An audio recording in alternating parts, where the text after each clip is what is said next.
નમસ્કાર, દમદાર ખબર સાથે હું છું કિરણ. નજર કર્યા આજના મહત્વપૂર્ણ સમાચાર પર. સુરેન્દ્રનગર જિલ્લામાં ભૂકંપનો આંચકો, ભૂકંપ અનુભવતા લોકોમાં ફફડાટ.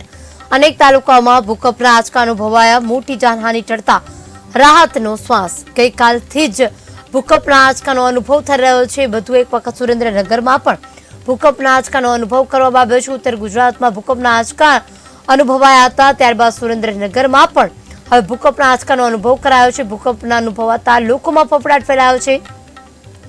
અનેક તાલુકાઓમાં ભૂકંપના આંચકા, મોટી જાનહાનિ ટળતા લોકોએ રાહતનો શ્વાસ લીધો હતો. મહત્વપૂર્ણ છે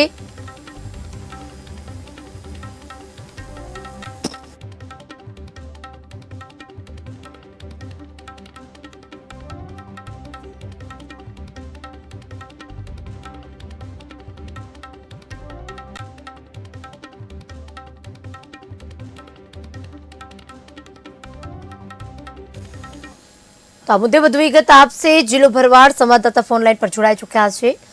જિલ્લો, અત્યારના જે રીતે ભૂકંપના આંચકા ગઈકાલ રાતથી શરૂઆત થઈ છે અને આજે પણ સુરેન્દ્રનગરમાં જે રીતે ભૂકંપના આંચકાનો અનુભવ થયો છે, શું વિગતો સામે આવી છે? કેટલી તીવ્રતાનો હતો, શું વિગત?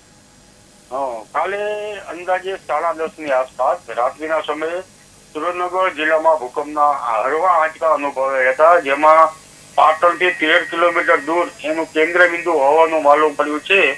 પરંતુ લાંબા સમય બાદ ભૂકંપના આંચકા ઝાલાવાડવાસીઓ અનુભવતા ફફડાટ સાથે દોડધામ મચી ગઈ હતી અને એક જાતની ગભરામણ જોવા મળી હતી. કિરણ, હાજી, જિલ્લો, અત્યારના જે રીતે વાતાવરણ છે તેમાં આજ સવારથી પણ ક્યારે આંચકો આવ્યો છે, અનુભવ થયો હોય, લોકો ઘરની બહાર દોડી આવ્યા હોય?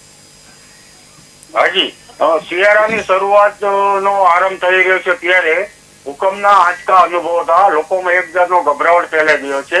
તો આ અંગે સરકારે પણ જાગૃતતા દાખવવાની જરૂર છે. તેમજ દિન પ્રતિદિન ભૂકંપના આંચકા વધારે અનુભવાય એવો પણ ભય લોકોમાં સેવાઈ રહ્યો છે. કિરણ, જી, જિલ્લો, સમગ્ર વિગત આપવા બદલ, માહિતી આપવા બદલ આપનો આભાર.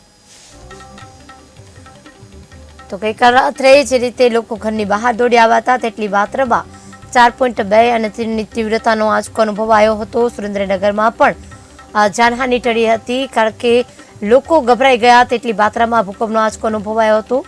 જાનહાનિ ટળતા લોકોએ રાહતનો શ્વાસ લીધો હતો. ભૂકંપના આંચકાથી ગભરાટ ફેલાઈ હતી, તો આ સાથે સુરેન્દ્રનગર જિલ્લામાં પણ લોકોમાં ફફડાટ ફેલાયો હતો.